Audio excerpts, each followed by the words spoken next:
Bismillahirrahmanirrahim.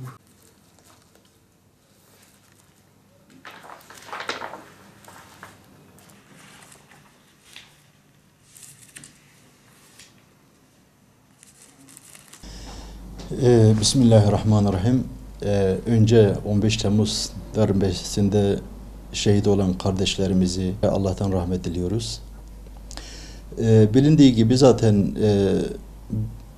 bu girişimlerin, özellikle bu darbe girişimlerin perde arkasındaki aktörler Büyük Şeytan Amerika ve İsrail terör çetesidir. Bir ülkemizin gerçekten bu terör çetesi İsrail ve Amerika'ya ihtiyacı yoktur. Emperyalist güçlere ihtiyacı yoktur. Çünkü elhamdülillah son zamanlarda bilindiği gibi ülkemizin hem ekonomik olarak hem güçlü bir devlet olduğundan bunlara öyle tamamen res çekecek bir ülke olduğunu düşünüyoruz. Fakat ne yazık ki yetkililerimiz bu bilinçte değiller.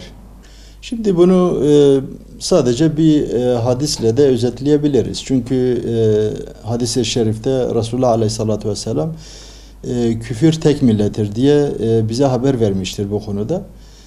Bakıyoruz ki özellikle son zamanlarda, yani bizim dönemimizde bilindiği gibi Mısır, Sudan, Afganistan,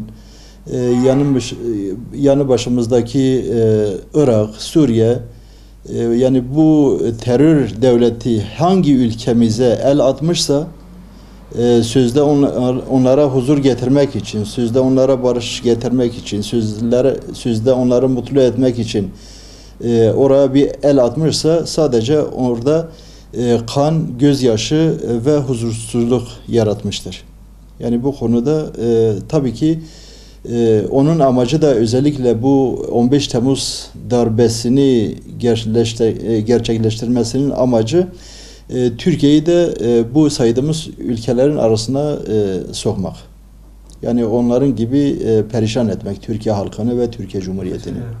Allah korusun, özellikle 15 Temmuz darbesi eğer gerçekleşmiş olsaydı özellikle mütedeyyin insanlar ve ülkemizdeki özellikle Müslüman halk kesimi çok perişan olacaktı. Şimdi özellikle dile getiriyoruz bu darbelerin arkasında Amerika'nın, İsrail'in, İngiltere'nin olduğunu dile getiriyoruz. Fakat bu şekilde hepsini onlara yüklemek de doğru değildir. Çünkü ülkemizde halkımızın örf ve adetlerine, inancına ters düşen mevcut bir anayasa vardır. Mevcut bir sistem vardır. Bu sistem değişmedikçe Allah korusun bu darbeler, bu darbe girişimleri devam edecek. Fakat diyelim ki bu sefer atlattık. Başka bir sefer bunu atlatamayabiliriz. Bu ülkenin anayasasını, bu ülkenin sistemini halkımızın, yani bu halkın Kürt, Türk, Arap, Çerkez, dini, ırkı, rengi ne olursa olsun bu insanların örf adetlerini, bu insanların tümünü kucaklayacak bir şekilde yeni bir anayasa, yeni bir sistem oluşturulmalıdır.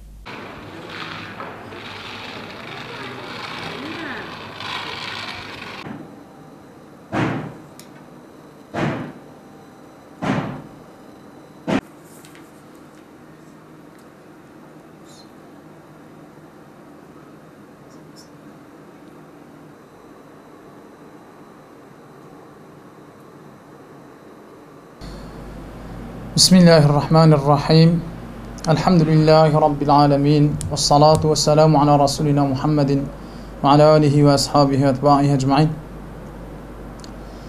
Öncelikle 15 Temmuz darbe girişiminde hayatını kaybeden bütün şehitlerimizi rahmetle anıyoruz. Mekanları cennet olsun.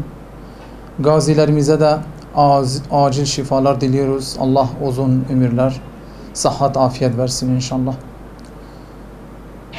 Tabi son yıllarda ülkemiz üzerinde çok oyunlar oynanıyor.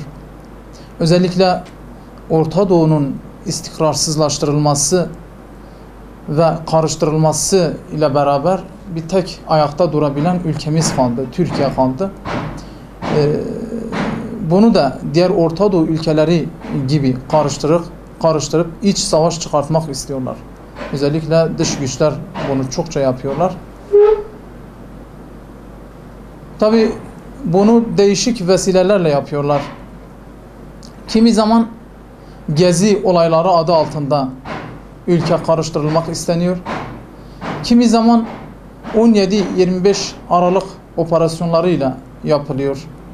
Kimi zaman da artık son safha bir darbe teşebbüsü, 15 Temmuz o menfur darbe teşebbüsüyle yapılmak isteniyor. 15 Temmuz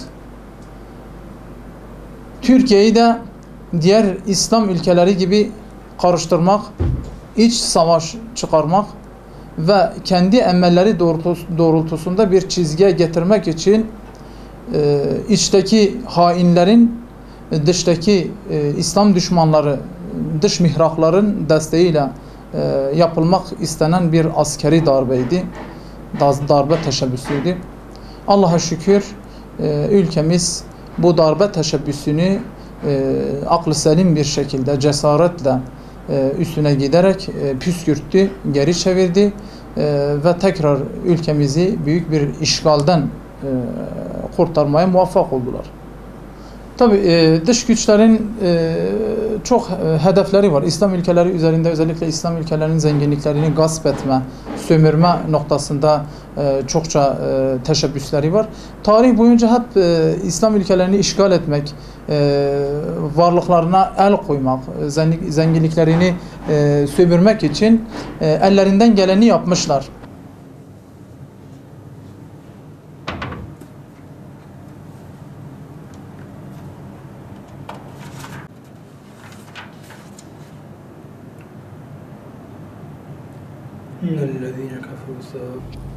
Ben 28 Şubat'ın mağduru gerçekten. 2001'di sanırım. Gözaltına alındım. Gözaltına aldıktan sonra yani 3 yıl galiba mahkemeye gidip geldim. Ondan sonra ceza aldım. 12 yıl 6 ay ceza verdiler. Hani neden verdiler? Hizbullah cemaatine üye olmaktan dolayı verdiler. Yani gerçek bir delil yoktu gerçekten yani. Sadece dosyada geçen camilerden yasa dışı olarak Kur'an dersi vermişsin diye onun gerekçe gösterdiler. Ceza verdiler hakim bey.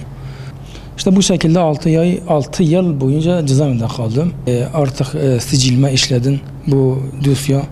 Yani şimdi yani bir iş kurda dahi çalışamıyorum. Hani iş kurda çalıştım geçen sene yani beni sözde iş kuruna aldılar. 2 ay çalıştım yani senin sicilin bozuk diye beni tekrar yani işten çıkardılar. Gerçekten yani o dönemde yani çocuklara yönelik, insanlara yönelik İslam'da uzaklaştırmak adına büyük bir çaba vardı. Biz de biz bunları görünce endişemiz artıyorduk. Yani bunu engellemek için tabii ki bu yükün altına girmek lazımdı. O yüzden çocukları camiye davet ediyorduk. Çocuklar çok sokakta kalmasın, tünerci olmasın, örgütlere katılmasın diye o yönden çalışıyorduk. Yani o yönden o çocukları o örgütlere katılmaması için yani başka örgütlerin malzemesi olmasın için biz de o yönden çocuklara İslam bir ahlak vermeye çalışıyorduk. Kur'an dersi vermeye çalışıyorduk. İşte bu yüzden devlet tarafından mağdur oluyorduk. Hem PKK çocuklara baskı yapıyordu camiye gitmeyin diye, hem diğer yanda devlet baskı yapıyordu. Yani iki atış arasında kalmıştı yani. O çocukların imanını, o çocukların ahlakını kurtarmak için çalışıyorduk biz. Ama maalesef iki taraftan bize saldıran oluyordu. Aradan yanıp gidiyordu. Evet, 15 Temmuz gerçekten ülkemizin başına gelen en büyük bir felaketlerden bir felaketi. Yani zaten 15 Temmuz'da zaten hepimiz çocuklarımızla, ailelerimizle meydanlardaydık.